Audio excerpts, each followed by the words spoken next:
This idea is like, hey, I'm a solo artist, I'm a solo entrepreneur. Has that kind of like followed you throughout your entire journey? It has. Even the guy who taught me, he's like, you're so solo. Like, he's always told me that. I've always, like I said, I can partner. I'm a great listener. We can work together. I'm going to be your best business partner. Yeah. But when it comes to my life, I'm in charge. I don't want to really, that might even be some of my single issues. Like, I'm going to make sure that this house is solid. Anything that happens outside of the house, like I was telling a friend the other day, I can handle chaotic work environments. I cannot handle a chaotic home environment. The best way to support the Work and Play podcast is by subscribing to the YouTube channel and by going to your favorite podcast player to subscribe and rate the Work and Play podcast. That's all you have to do. So if you are liking the Work and Play podcast, the content, the stories that we're sharing, and you know that this will help someone, go ahead and share the content to someone who could actually use it and help them on their journey to transition from corporate into entrepreneurship. Now let's get back into the episode. Welcome to another episode of the Work and Play podcast. I'm your host and career transformation coach, Ariel Young, and I have a beautiful resource for you today. Someone who's actually done it, she's learned from it, she has a story to tell, and now she helps other people do the exact same thing. Now, honestly and truly, because I like to be transparent with y'all, we've had this conversation again. But because podcasting is its own beast that you have to overcome, I am grateful to have you on the couch for the second time for us to have a conversation about your story. The second time's the charm. The second time is the charm. So without further ado, please introduce yourself to the folks. Hey again, folks. Hey billionaires, I'm Blessing Dystanee. Here today, I'm talking to you guys about my transition from like corporate to entrepreneurship. So as I've coined the phrase, I am a personal injury consultant. About 12 to 13 years ago, I started in this journey. One car accident at a time. Here we are 13 years later, and it's still paying me and getting better and better every year. So I just decided to share the story with you guys and see how it can bless you as well. Let's go. The biggest part about it is the fact that you can help people get to the money before they quit their jobs. So the part about getting to like even getting ready to leave your job is one thing. That's whole mindset. And you are so good at like shifting your mindset. We talked about that before the podcast. And then it's how do you actually generate income outside of your 9 to 5 so that you know, okay, I have some stable income. I have a source of income in another way. So how are you helping people get to the money? Just like I did. So since meeting with you the last time, you know, you start getting in your circles. Like you and I are in very similar circles. And most of us are comfortable.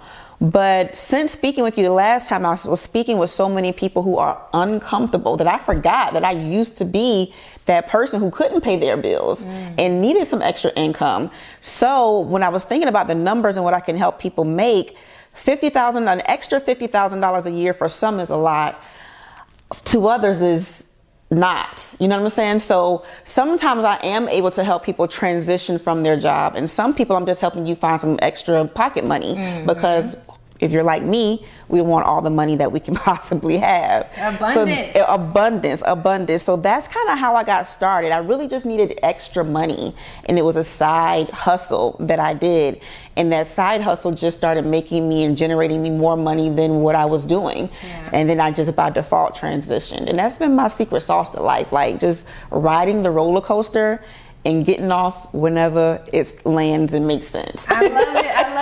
Riding a roller coaster. I use roller coasters as imagery in my mind all the time. And I don't know if it's because we're sad sisters. It's probably that. It really could be. Sometimes I think about some of the similarities between me and Blessing, and I'm like, is it because we're sad, or is it just like similar consciousness? But you mentioned like you left by default. Honestly, I'm so about, I'm similar. I live life and I go through life and I listen to what the omens and things are telling me, signs, right? Yeah. And some people are more like, I got a plan. So what's dope about your story is you've learned some things, and then you got a chance to go back and say, okay, so what went right and what went wrong?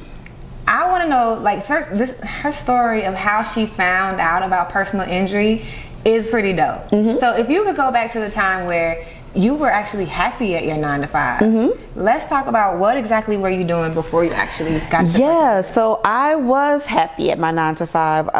As a Sag, I feel like we're like 50% creative, 50% very business driven. So I was very much in my creative element at that time. I was working as a makeup artist. I was in fashion. What? Yes, I was in fashion design school at the Savannah College of Art and Design. Okay. Yes, girl. I was. I had a singing group. Literally, 3 of us moved here from Savannah, Georgia to Atlanta. We had a 4-bedroom apartment right on Lenox Road, and it was making the band my way. Like that was the idea behind it. Making the band my way. That should be a reality TV Listen, show. I'm like, we're going to sleep, eat, work, and get famous was the plan. That was my dream. That was my goal. That's what I wanted to do. I was new to Atlanta. I was having so much fun. I was not making any money. So even when I moved here, I was very good with money in general. I ended up getting kicked out of school because it was just super expensive. I didn't have that kind of money. But as far as like taking care of my rent and my car note, insurance, like things like that has never really been an issue for me because I just make sure I work and get those things covered. But as when I moved to Atlanta to, try something different in a complete new environment, I started taking risk with my money. Like, okay, I'm going to be famous one day. I'll have plenty of money. I'll start paying those credit cards back later. I won't worry about buying furniture in my house right now. I'm just going to sleep on this pallet because I'm working the dream. Let's go. And that's what I did. So what happened? Like, we got to know. First of all, can you share what your group was? And what was your... I did not know you had a singing bug. Girl, we come up with something new every time. Yes, y'all. My group's name was Beauty with Roman numeral I. So it was BEAUTIII because it was 3 of us in the group. Good job. We on YouTube. Check it out. So you have the creative side. It's literally your dream. Got to know what happened to that because I'm somewhere along the line, the business side of you kicked in.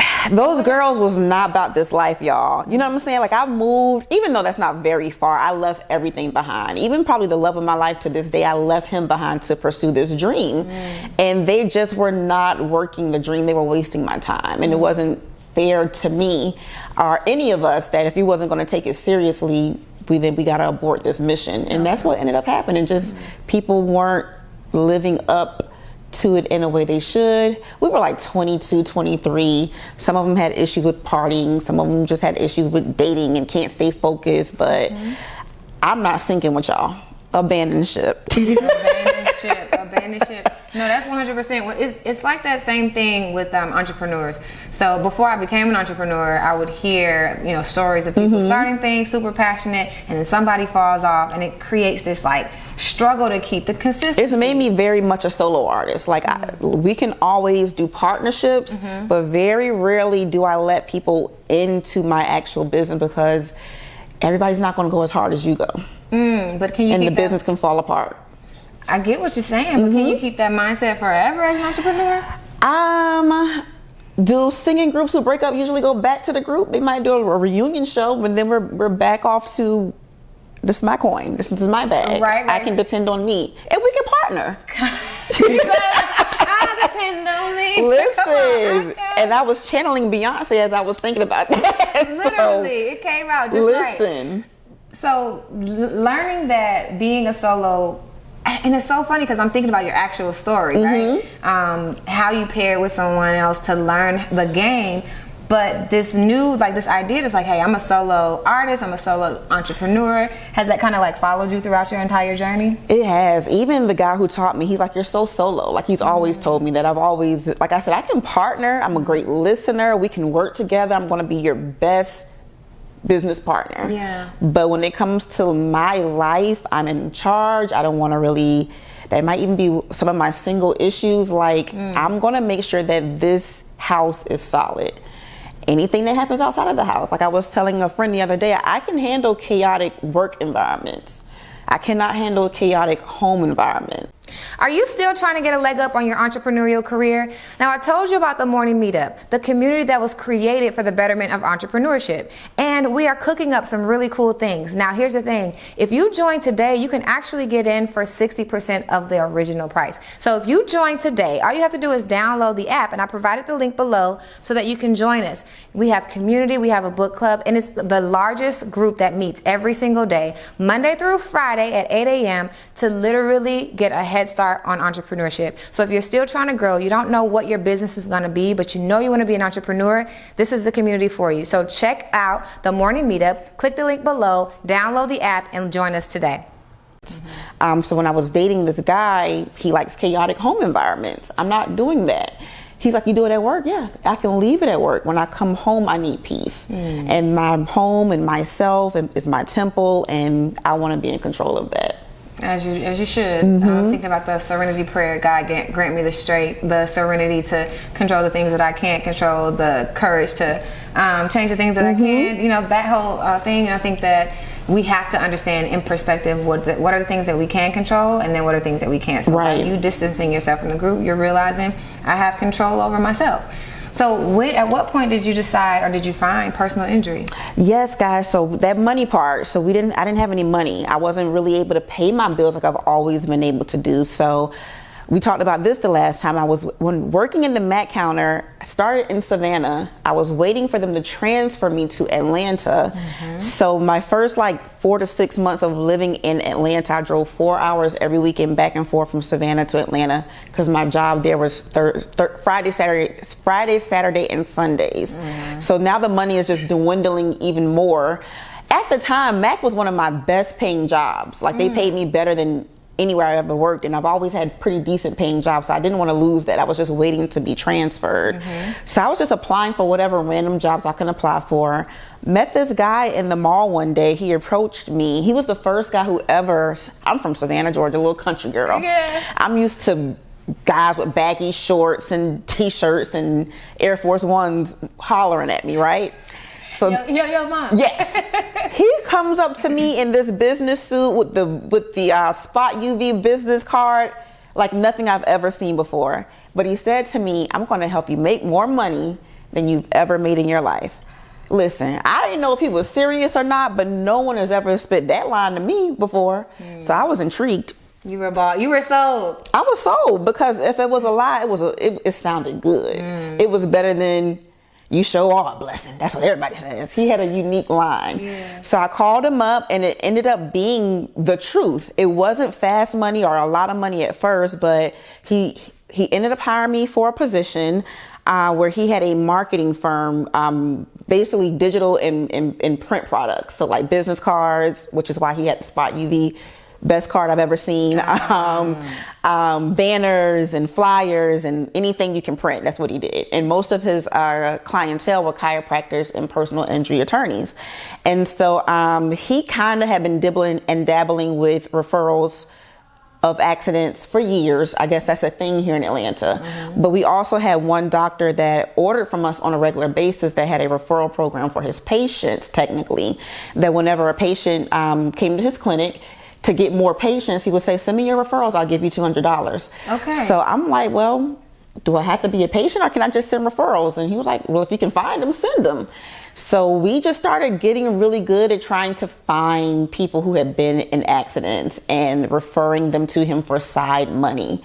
And again, it just kept getting better and better. We started getting more resourceful. We started finding different avenues, and it just ended up outpacing everything else we were working on. Even that print business got shut down because of accident referrals. Accident referrals.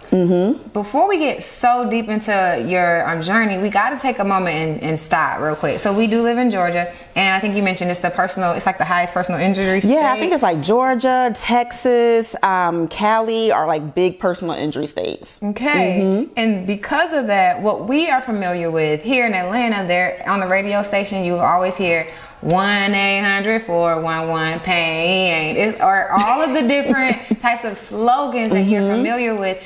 And that's all we know from our perspective. What's dope about it is you know the other side. You mentioned referrals, but there's a whole world behind it. So I just described what I know about personal injury from my perspective, my limited experience.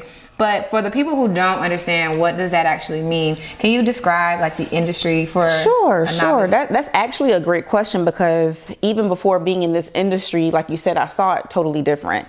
So we mentioned this the last time. One of my earliest and fondest memories of commercials, period, is Ken Nugent. Like, he's been around since I was a little girl. I can still see those commercials. Then he is still doing the same commercials now. Yeah. The slogan hasn't changed. Nothing has changed.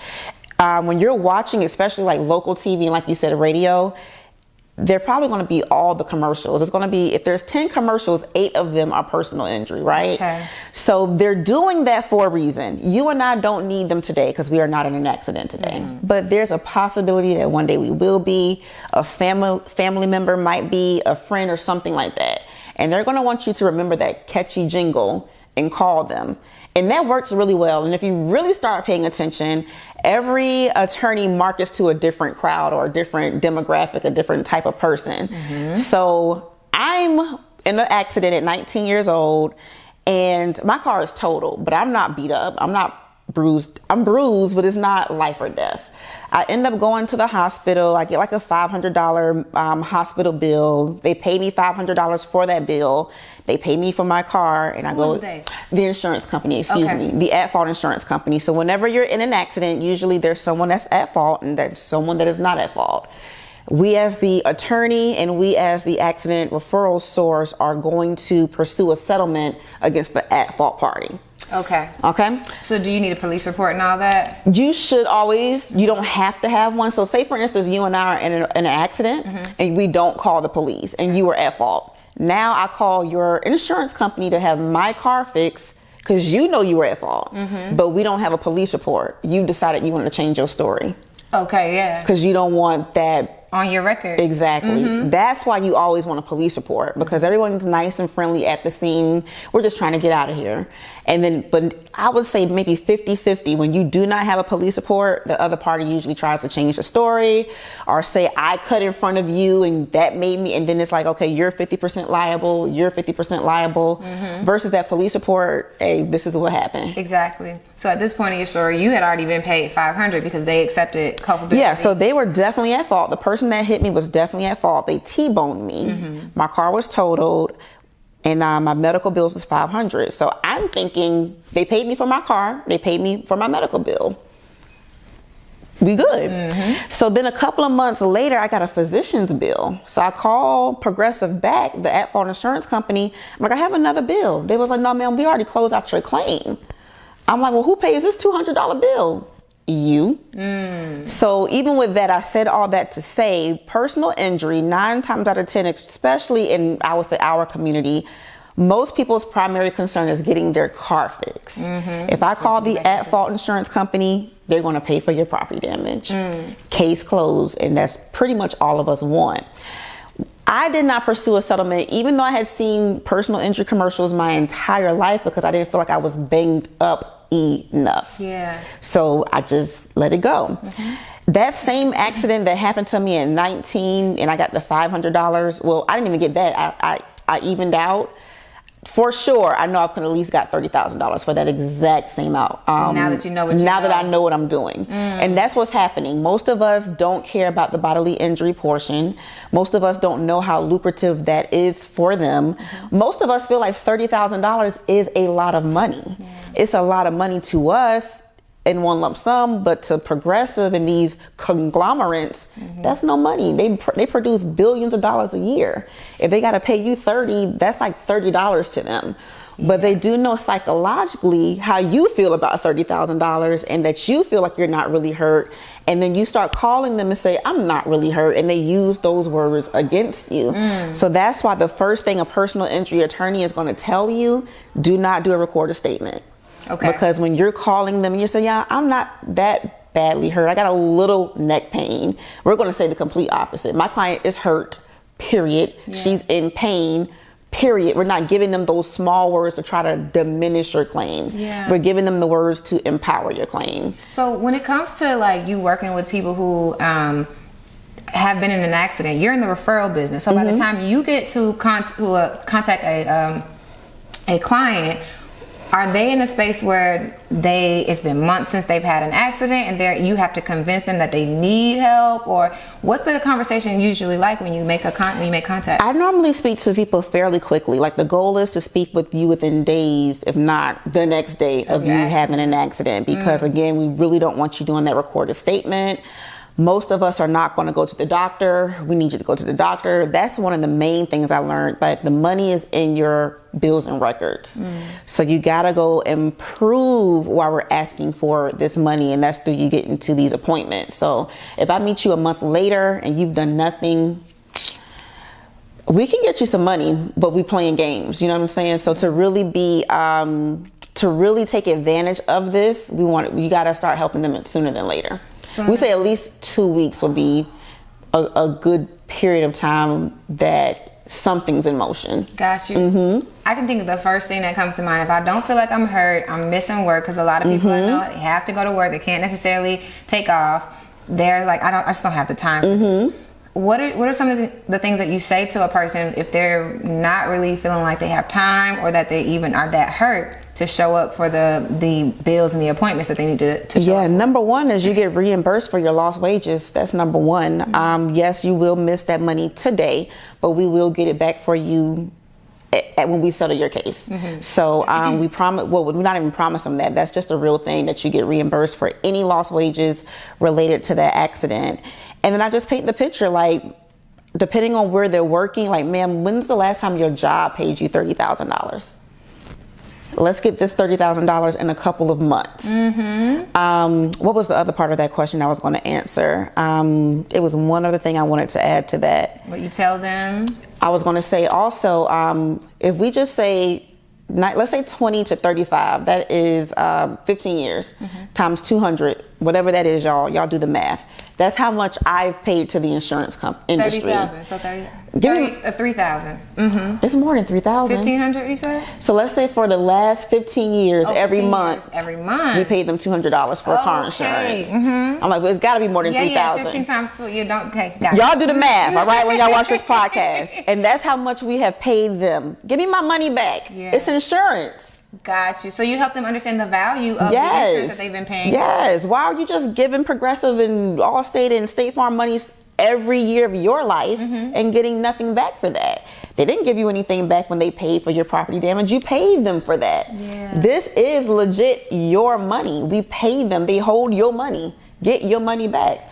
I start having all those kind of conversations. I think that's important. And then people are like, yeah, you're right. I'm going to go get my money. It's kind of like it's my money and I need it now. That's why my business is called Your Accident, Your Money, because that's what it is. That's so crazy. I think that in America, we have this concept around money that's really discouraging.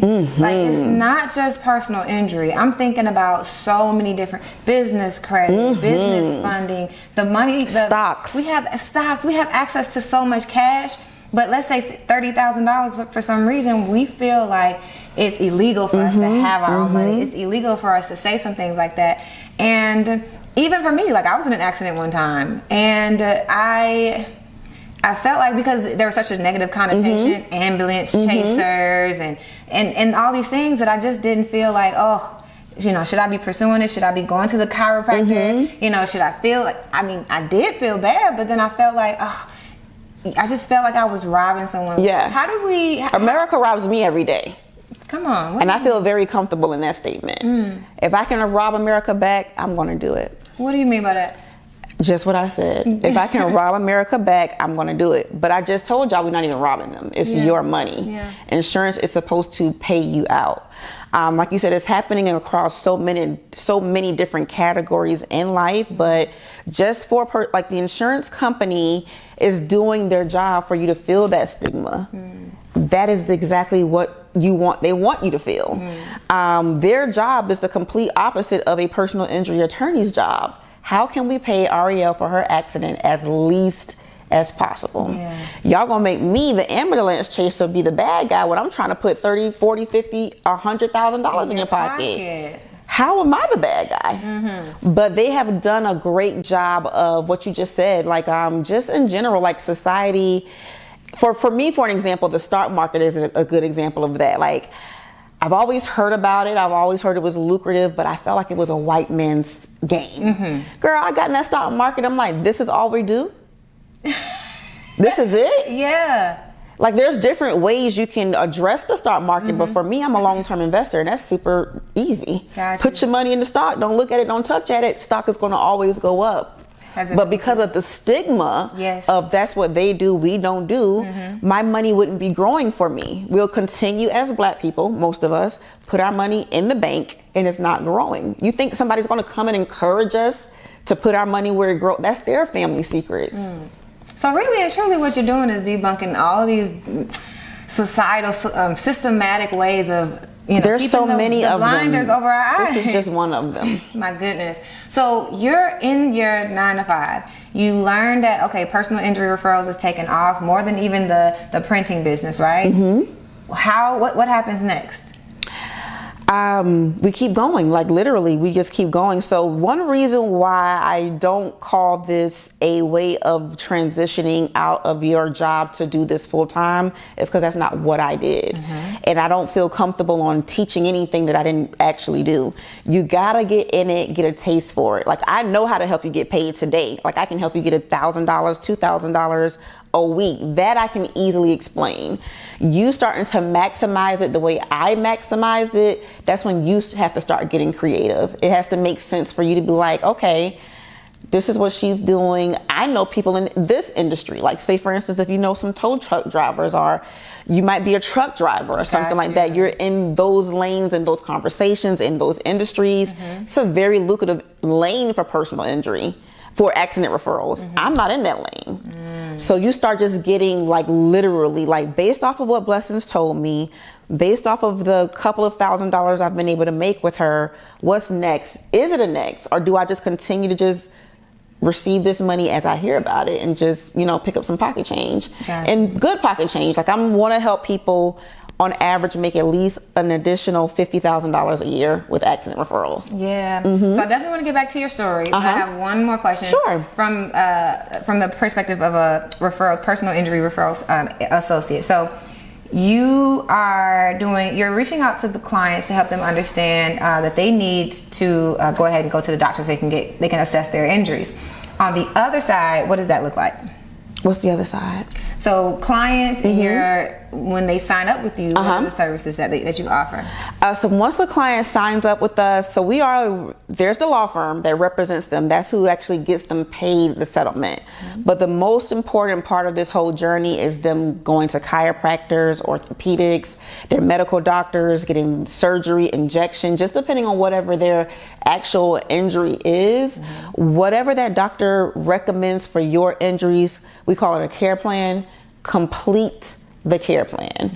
So that's where people start getting a little wary. Like even in my accident last year, it was even hard for me. I'm a full-time entrepreneur. I'm a full-time mom, and you want me to come to this chiropractor 3 times a week for 3 months? So sometimes I just made it once a week. I don't recommend that. Like do the best you can, but don't miss a week altogether. So usually that becomes the person's struggle, because that 1 to 3 months, and depending if it's a more severe injury, longer period of time, you got to figure out how to do that. Those appointments are usually about 15 minutes, but you do have to clock out, drive there. One thing our business tries very hard to do is we have locations all over the state of Georgia. So once you give me your zip code, we're looking for somewhere that's either like 15 minutes away from where you work or where you live, so they're very convenient. But that's the other side, is the medical treatment. So even when we see all these advertisements for personal injury, they're not doing a good job, even though it's probably not the responsibility right then and there to explain the process. That's really the medical part that gets you paid. Because you have to heal your body, and so like when an attorney goes to fight on your behalf, they are more so talking about the injuries that you received physically. That makes sense. That's why the attorneys don't represent you for your property damage, because usually it's a very black and white situation for property damage. All right, take it, get an estimate. It's $2,000. Here's a $2,000 check. But your injuries are a little bit different. That takes a little bit more time to figure out. A lot of times, a personal injury, you don't feel any pain right away. It can start happening some weeks later. People start feeling like, I don't know where this pain came from, and they forget about the accident. Like all of that. So it takes a little bit longer sometimes to even figure out what your actual diagnosis is. So you got to be patient with the medical part. I was going to ask about the personal injury side, lawyers. If it doesn't come back to me, it usually will. Y'all, bear with me. It will. It will. Everything was going great. So you had to build out this network. You said that you have locations all over. So if people need it, they have locations all over the place. So they don't have to be too inconvenient. You were building all this in the 9-to-5 under someone else's umbrella. At what point did you decide I want to do this for myself? So 4 years ago, 4 years ago, when I was pregnant with my son, and one of the main things that had me to leave was I'm a very hard worker. I am very consistent. And this isn't the first time this has happened to me on anybody's job. If there is, let's say there is 365 days in a year. I'm coming to work all 365 days. I'm probably not even taking a lunch break during those times. Like if anybody's working, it's me. So at this one job I had before, it was that exact same scenario. We had an hour lunch. Let's say for weeks, I didn't take a lunch at all. Yeah. But every 2 weeks, I need to go get my nails done. And I can't get it done fast enough in my hour lunch break. And I have another job to go to when I clock out from here, right? So I might be late from lunch from time to time. And she had the audacity to write me up for this. And I'm like, theoretically speaking, yes, I am late. It's like every 2 weeks because I'm getting my nails done. But what about all those times I don't even take a lunch at all?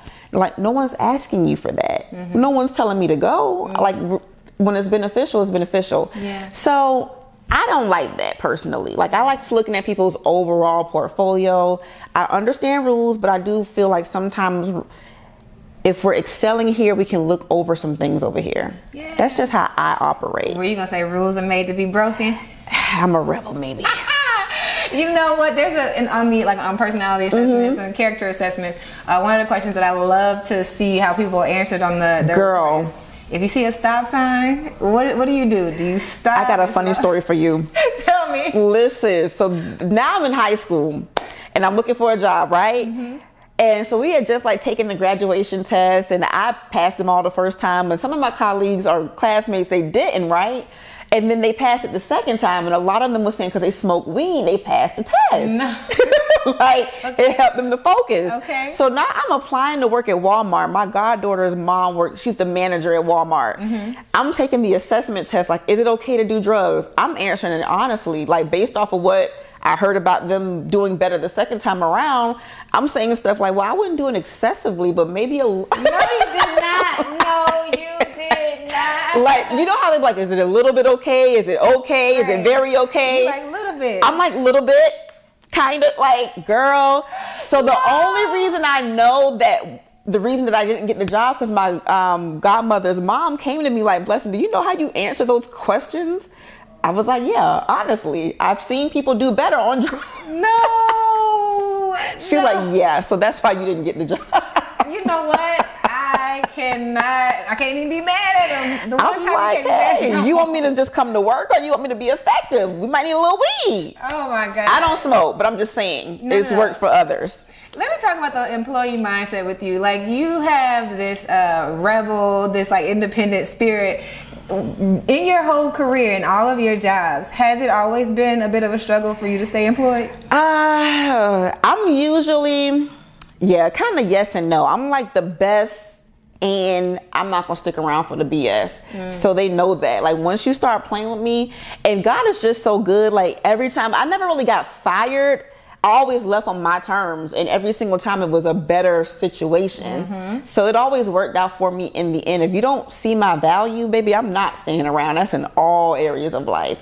So I didn't feel like she saw my value, and she was showing favoritism. I started keeping a journal on my desk in her plain sight. Okay, Blessing came back from lunch at this time.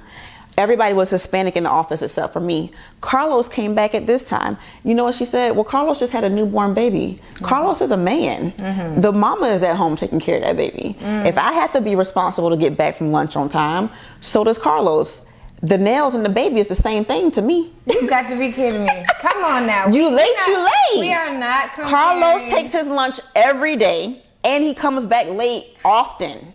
I rarely take a lunch, and I come back late sometimes, and you're writing me up, and Carlos isn't written up. girl, get out of my face. I'm going to Ruth Chris and get a job there. Blessing. We are not about to compare. Yes, we are. Baby, he ain't even a woman. Bye. So long story short, the same thing happened in my personal injury job. I'm here like 8 years every day showing up. Like if I took a lunch break, because you probably was on lunch with me, like very, very rare. So now as a pregnant woman, I gotta go to these appointments and they are not in an hour. And I think that the guy that I was working for, who was also a boyfriend of mine, and we were splitting up, baby was part of the reason. He was just really hurt, but also giving me a very hard time about what I needed to do for as far as that pregnancy was concerned, like coming late from lunch. So even with me being pregnant, I was staying overtime. I was not taking lunch breaks when I didn't need them. But on the days that I did, I took them, and they usually were extended. And I'm like, bro, you're going to give me some grace or I'm going to be out of here. And that was kind of like the final straw. And then I just, because I just wanted a very peaceful, non-negative pregnancy, just decided that I'm going to just take my motherhood into my own terms and get out of here. Speaking of motherhood, you told me the story about the conversation you had with your mom before you left your job. Tell us how instrumental your mom was in your decision to leave your role. Yeah, I would have continued the stress probably a little longer. I think I was going to leave eventually, but Labor Day was approaching. And I had a vacation, and I went on vacation with my mom and her good friend. And I was 6 months pregnant at the time. And I was like, Mom, I just really, really don't want to go back to this job. And my mom was like, just don't go back. Like, it's not a debate. You just decide that you're not going to do it, and you stick with that. And she's been a woman my whole life. Like, if y'all think I'm hardcore, meet this lady. When she makes up her mind is made up.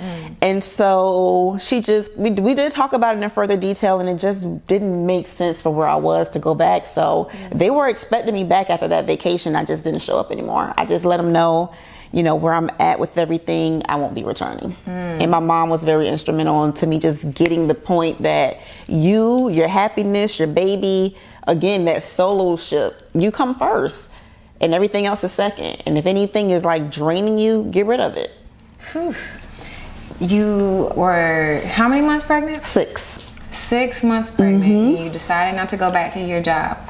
As we know, you went into entrepreneurship and was successful at it. But what were some of the things that were going on through your head in terms of getting through this last trimester and getting into entrepreneurship? By the grace of God, I had one of the easiest pregnancies that a woman could probably have. Besides my stomach growing, there was nothing else. No morning sickness, no anything. So a lot of laziness. I would say that I used to be extremely light, but that's probably very, very normal. But let me tell you how I handled that. So I used to be like very addicted to a pre-workout. So I went to my doctor and I'm like, can I continue to take this while I'm pregnant? Again, y'all, I'm always looking for a little loophole. She said I wouldn't recommend it. I said, okay, say less. I'm taking it. If it was a no, she would have said no. Okay. So I, in my head, said, well, I won't take what I normally take. Let me take half of that. Okay. Because she said she wouldn't recommend it. That wasn't a no. So that helped me. Taking that pre-workout while I was pregnant. Helped you get that laziness. Listen, bruh. One thing about a good pre-workout, you're going to be focused and you're going to work. And it probably helped me. That last trimester. Yes, so I was taking my pre-workout, 6 months pregnant, judging mama, and so I just put my foot on the gas and just went for it. My mom was very helpful. Whatever I needed, she was there. My baby was born in December. I want to say my mom came that October before and maybe left like June of that next year. So she was a great support system. Whenever I was feeling like not even bad, but just like it was going slower than a pace I was used to it going. It was, we both can't find the scripture, but it was one scripture she would tell me all the time. It was basically saying, just keep on digging, blessing.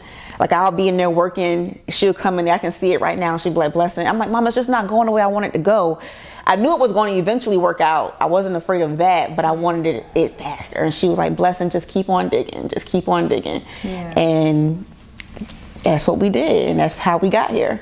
Just keep on digging. You know, as a single woman, some of the things that I look at around pregnancy and even my own drive, sometimes I think to myself, would you go hard if you had a daughter, if you had a child like in your belly?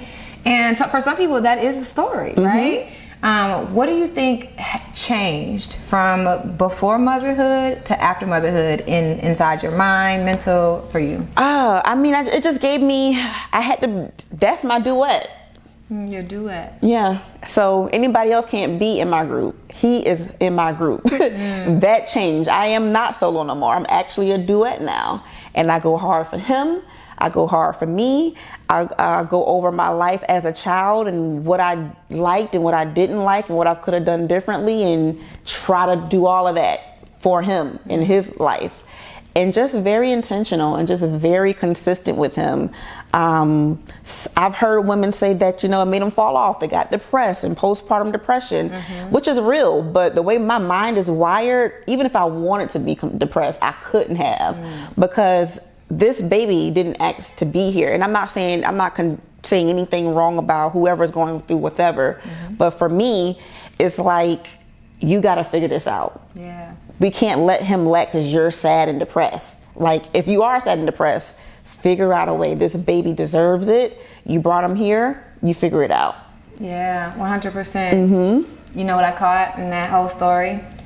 Remember in the beginning when you said that, you know, and I still live by the roller coasters. So you said you found entrepreneurship by default, but in motherhood, you speak about intentionality. Because as I learn now, entrepreneurship is like your baby. Right? So now you got two babies. Got two babies, yes. And it sounds like intentionality is now a part of your vernacular, which it might not have been before. Well, you know, I've always had a plan. Like, even when I moved here, there was a plan. We're living in the house together. We're splitting this rent. Like, we had a plan, but I'm okay with the plan changing. So even with my son, I got a plan. Hopefully it don't change, but if it does, it does. I'm just trying to really pay attention because of the conversation around trauma. Like, I feel like the generation before us, like our parents, didn't have the luxury to even care about what a trauma was. That's facts. Like, you got to go to work, you got to put food on this table, you got to figure out how to provide for this family. The job is not paying you enough. You're probably working 2 jobs, so trauma, we're just surviving. Yeah. I think our generation has more luxury where we can actually think about these things. Yeah. And then because of that, you know, if they're always saying the trauma stemming from childhood. And I never used to, you know, this is a new conversation that we're having a lot. So I'm like, if this stems from childhood, what I'm going through today at 35, I have a child. Let me pay attention to his childhood. Let me see what we're doing here, because one day he's going to be 35 and his issues are going to come from his childhood. Yeah. So that part I am very, very intentional about. Like, so he's 3 and he's on YouTube trying to teach himself how to play the piano. So my neighbor told me he played piano. I'm like, so what's a good age for him to start? He said, you know, he was just like my son. He was very interested in the piano, but a piano teacher had told his parents 6 to 8 is a good year to start playing the piano. Okay. As a grown-up, his trauma is, I wish I had started sooner. Really? His trauma is, I wish my parents identified that I like playing the piano, and a child can learn how to play the piano before 6 to 8 years old. Yeah. Guess what I did the next day? Put your child Baroque in piano. Yes. You gotta make differences. Here's an adult telling me he still remembers that they made him wait to 6 to 8 and start playing. Exactly. He wanted to play sooner. You gotta break he those was chains. showing the skill that he could play sooner. Yes. Listening to society. Yes. Don't go get your money from the insurance company. Don't put him in piano before 6. He still remembers that. Yeah. I'm not going to catch everything, but I'm catching what I can catch. Do your thing. And I'm making sure we address it. So when he grow up and he says, like, I got one other thing to add to that. This parent that I don't know personally just said this story to a friend of mine. They used to do a really, really, really big Christmas. And as a father, he felt like he was doing great by his kids for doing that. One of his adult children now she doesn't do a tree at all. She eventually tells the father the reason that she doesn't do the tree is because all the energy he put into the tree when they were growing up, that it took focus off of So here it is, him as the father trying to provide the best experience. Let's say it was 4 children. 3 of the 4 children received exactly what he was trying to give. That other little heifer. No. The other little lady. Yeah. Feels the complete opposite. Yeah. I said all that to say all I can do is the best I can and be very intentional and try to do what I think is right. But it's always one little heifer. You know, our perspectives are always different, and depending on what we all need as children, it changes. But like you said, I think the biggest thing that resonates with me of what you said was we allow society to tell us what's right and what's wrong. We allow society to make us feel bad or good for whatever it is that we're doing in this life. And you mentioned like going back to this mindset of receiving your money or actually getting money from the insurance companies as not a bad thing, but truly something that it's something that you've learned how to master, and you don't even the person who's in an accident doesn't have to worry about as long as they put their trust in you. And Lord knows if y'all haven't gotten to know Blessing enough, she's gonna make sure you get your money. Yes. How do you teach people to do what it is that you do? So I tell them that I'm just an example. Like if that's what I love about people who've done it before me. If they can do it, you can do it. Matter of fact, here's the blueprint so you can do it even better. So I tell them everything that it is that I know, and like even what we have going on today with the level of which we've grown accident referrals and the smaller niche community that we have, we're doing it at the highest level. It's been people doing it years before we probably even thought about doing it. And just how we're able to make relationships with attorneys. You know, once upon a time, that doctor paid us the referral, but now we're actually building relationships with the doctors. Like, you are the part of the referral service. That wasn't always. Oh, really? Yeah, like that doctor, I told you guys in the beginning, he paid his patients $200 for them sending new patients. Yes. So now we're going to other chiropractors. Like, we can send you patients because we're a law firm. Yeah, so that the $200 that they were once paying the client, do they now shift that $200 to you all through referrals? Technically, yes. It's not technically called a referral, but like marketing. So it's a different way of marketing. So versus this chiropractor or this attorney being on radio, spending their advertising dollars that way, they'll spend their advertising dollars with us. And then we produce the leads, which is what commercials are for anyway. The leads, yes. So let's walk through the steps of learning how to get into personal injury so that they can get to the money. What's one of the first things that a person is going to need to understand before they start to get licenses or start calling on the phone? It's nothing to even understand. Y'all are not explaining anything to anybody about an accident per se. The easiest way for people to start is just to let people know that you are a resource for it. So for me, especially in the beginning, especially when my pockets was hurting, everybody knew what I did. Like all over social media, I would post about it. My family knew at church. My church family knew. My family knew. I would text everybody, and you would just be surprised. So my goal back then was $1,000 a week, which was $200 a referral. So that was 5 people a week. Okay. And just from word of mouth, I was getting 5 people a week. And then I took it to the next level. I talked about this on another podcast that I end up getting a police scanner because I'm like, oh, this is nice. So I end up getting a police scanner, and I'm out in Decatur from like 7 a.m. to 8:30 because people are on their way to work. Then I go again in the evening time from like 4:30 to 7 because people are getting off of work. I'm listening for the police scanner to say, hey, there's an accident on Panola and Candler. I'm rolling right on up, and I'm saying things to them like, I'm switching up my spiel, just trying to see which one works the best. Hey, I've worked with this chiropractor before, which technically I did because I'm working for him. He does great work. If you are having some back pain, like here's his card. You can go there. They'll help you out tremendously. So then I'm calling the chiropractor like, hey, I'm sending such and such and such and such. Or I might just get their phone number and say, I don't have their information with me today. Can you give me your number? and then I'll call them up that way and just connect the dots. But the main thing is just letting people know that that's what you do. Gotcha. And then from there, people start telling other, like, you will just be surprised how, this is Georgia, y'all. Sometimes I wonder how we do so well, because there's so many popular attorneys on television and radio that you would think the game is sold up. What's the word?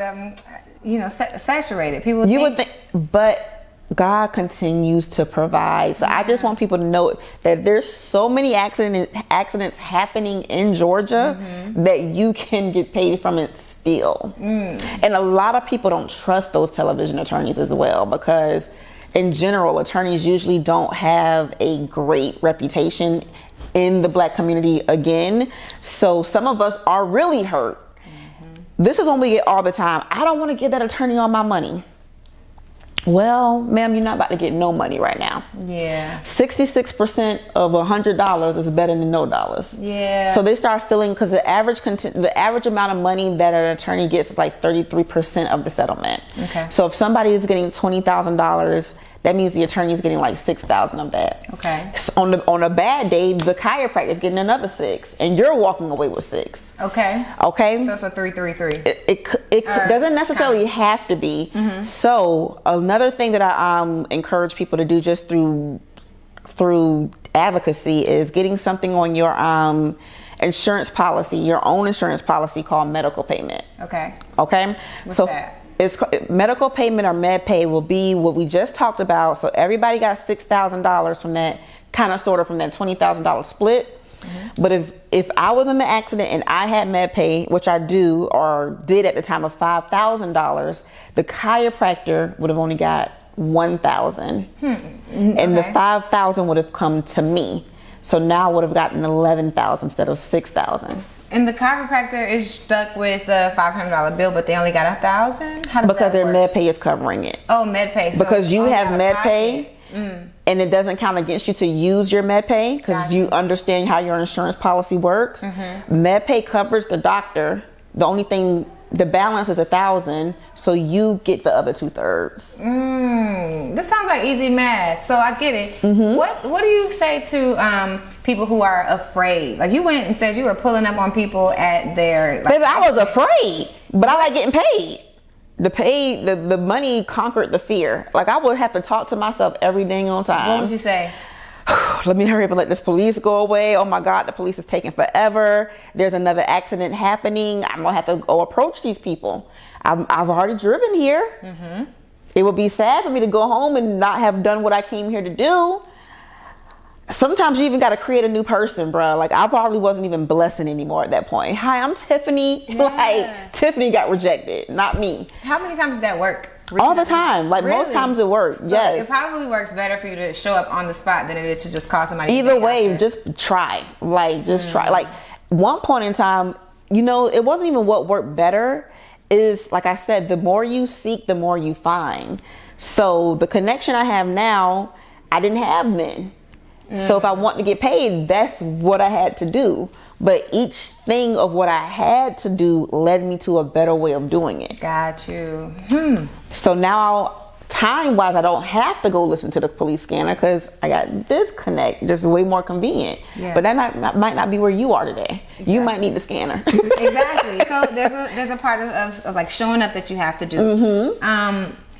So after or that you may have to do. You may not have to do it. I know girls who work as nurses. That's a very popular field for us. We make that work. And so they don't, but if they want to come into this world, it sounds like they have to develop this hustler's mentality. It's definitely a hustler's mentality. It's definitely that.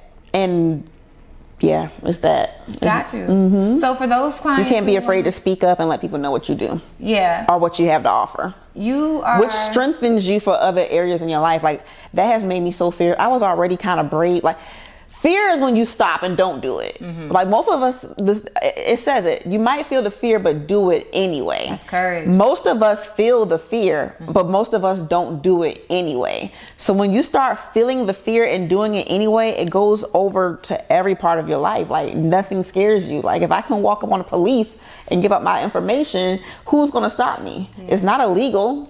Let's do this. So it just makes you even a stronger person in general. Yeah. In your course, how are you planning, or how do you help that person who is in their head and they're like not saying any of the good things to make them take action? So if you're in your head, I'm going to do what we're doing here now. Like just painting the picture of why you got to conquer this. It's not even that you have to conquer this for accidents. You got to conquer this fear, because life is going to always be throwing something to you. And the sooner you can get over that, the more productive your life is going to be. Do it anyway, guys. Do it anyway, and do it scared. I'm hoping that that's not a huge part of the course that I have to get you there. But if it is, that's going to be my verbiage. Like, you have to do this, and it's going to help you in so many other areas of your life once you just get over the fear in general. Tomorrow is going to be a new fear. The next day is going to be a new fear. But once you become a fear conqueror, you conquer all fears. Yeah. I think that there is a mom, a single woman, a dad even, who's watching your story right now, and they feel like, you know what, I gotta do it. And so the person who knows that they need it, that they have that hustler's mentality, they might not know how to make that extra stream of income. They can tap into you, and they can learn this skill that honestly a lot of people don't know or stigmatize. That's going to help them get, you said, at least $50,000. That's the dope part. So Blessing, I've enjoyed your story. Yes. I think that the hustler's mindset is one that a lot of us don't necessarily have naturally, but it is one that you can develop by being around people with that hustler's mentality. Taking it a step further than building your business, and after you've made your first $50,000 and you know that this is something that you want to do, you might want to tap into even more of what Blessing has to offer, because you're going to offer more for the journey. I'm sure of it as you get into it. This was only 4 years ago, so the more you learn, the more you'll be able to show people the way. Exactly. I mean, that's it, people. Whatever it is, because this whole podcast is about transitioning from corporate to entrepreneurship. And that's very scary. Like, just in its own right, whatever your lane is very scary, usually. But it still has to be done. Every person who's done that did it anyway, and that's all that I am really teaching you. Like, just do it anyway. And this is just something that just goes so well with, like I said, we're not teaching you technically a new skill, just make people aware of what you now offer, what's in your arsenal. Keep your ears open is what I call it. I'm like Dolores from Encanto. What did you say about an accident? Let me tell you. I'm gonna be here for, no, I'm not. No, yes, I'm Isabella for Halloween. But yes, that's it, y'all. Y'all just keep your ears open. It's so much money out here that none of us really have to be struggling. Like, even if this is not the lane for you, there is so many lanes available. And because of society teaching us, go to school, get a job, get that 401k, do it this way, we again stigmatize people who are out here living their best lives, clocking in for no one, making more money than you guys do in a year's time, because we're fearless and well, not fearless, we're bold, and then we're doing it anyway, even when it feels fearful. Most of my entrepreneurship friends are making way more money than they ever did on their 9-to-5s. Yeah. But so many of us are still staying on our 9-to-5s. I don't even encourage people to leave until they feel like they're ready to leave. Because even us, as we become entrepreneurs, we need people to work for us. Yeah. So everybody has to get comfortable, but until you're comfortable, come work with us. Let's go. So Blessing, if there's someone out here who is watching you right now, they want to get into your program, and they want to learn more about how they make their debut in personal injury, what two things: how can they find you and how can they work with you? And then I want you to wrap up with some wisdom, but we'll get there. Yes, so if anyone is interested in working with me, number one, follow me on Instagram. That's where I'm most active in social. So that is however you pronounce it, the Blessing No G Attitudes. We have a training that's going to be launching November the 11th. So if you're interested in that, depending on when you guys see this, we have a wait list, or either it will be available, but whoever's on that wait list will be getting all the information first as things are developing, and encouraging you to go ahead and get started versus waiting to that date. But yeah, that's how you guys can find me. That's how we can work. I just want to show everybody what I've been doing.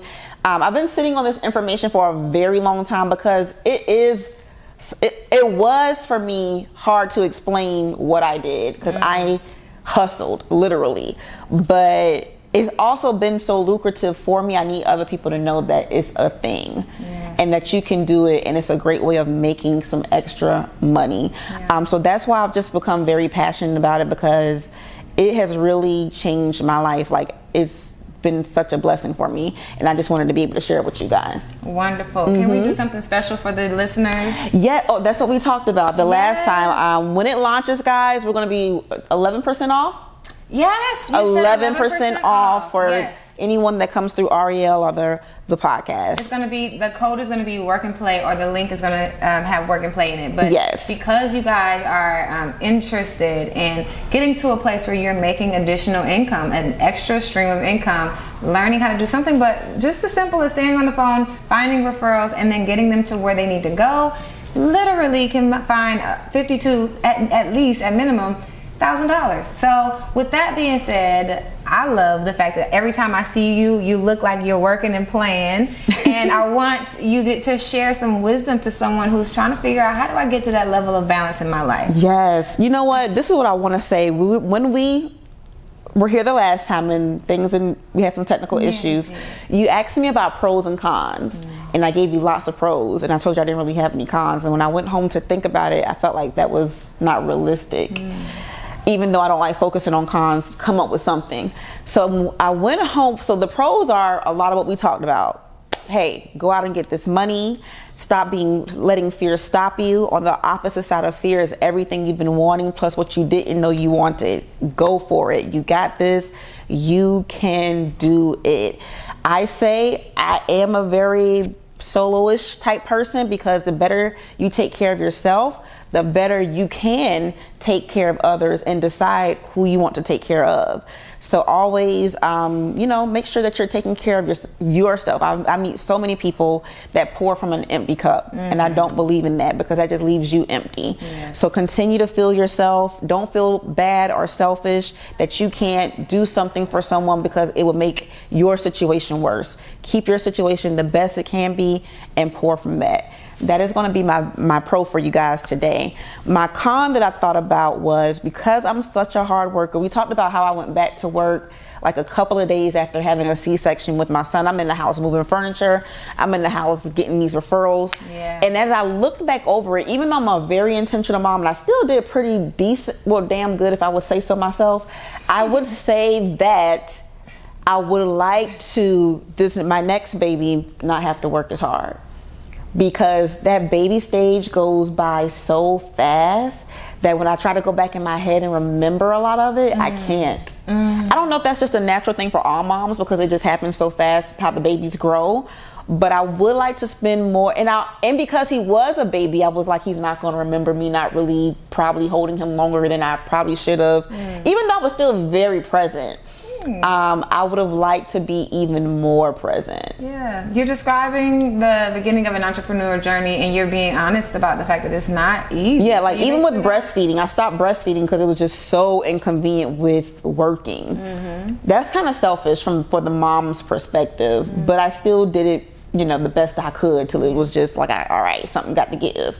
But next time around, that would be my con, that if I can just be even more an intentional mom in that newborn stage, because I didn't have that luxury this time around, I would love to have that. Wonderful. The way that I take that is take time to smell the roses. Don't be so enthralled with the entrepreneurial journey that you forget to live life. And I thank you for being transparent about that, because I told y'all, so I didn't tell y'all, but I told Blessing this was going to be a much better episode than the one that we even had for you. It's a tie. Because you guys got to see her in real form, and hopefully you get to understand why personal injury is a better way, easier way to make some money outside of your 9 to 5. So until next time, y'all be great. Tap into the link below, figure out how to get into the personal injury space, and I'll see y'all in the next episode. Peace.